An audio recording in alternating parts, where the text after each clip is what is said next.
So welcome to the Cairngorm National Park again. I just wanted to give you a little update on my Defender dashboard project.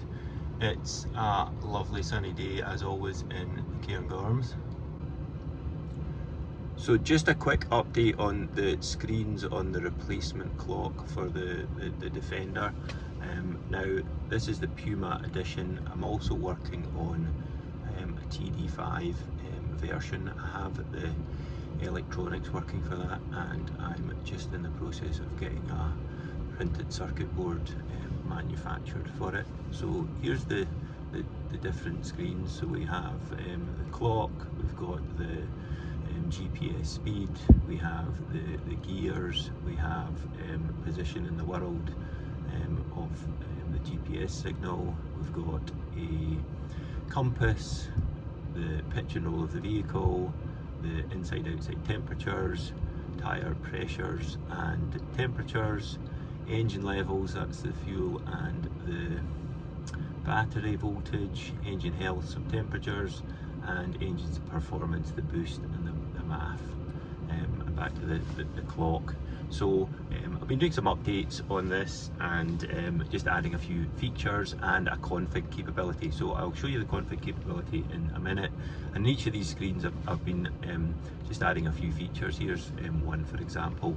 On the speed screen, when you're going along and say you're in a average speed camera zone, you can just tap here and get your average speed for a particular duration, and that resets. If you tap it again, it keeps going. If you want to just go back to the normal screen, you can just move to one side, the next screen, and back again. So that's a nice little feature on that screen.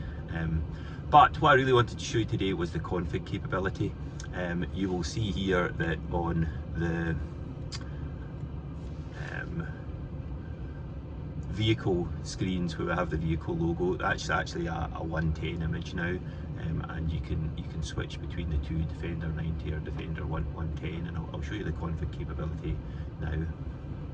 So to initiate the config capability, you basically have to double press the two buttons for a period of time, and you get the config screen up. So once you have the config screen up, you actually need to connect to the device over a Wi-Fi, and you connect to a particular Wi-Fi hotspot. And once you've done that, you go into the browser and you can get the config screen. So here we are, the different options that you have on the screen. So basically you can disable or enable each of the dashboard screens. You can move the order of the screens, move the gear indicator down, or maybe just disable that screen. So that's the options you have on the config for the screens.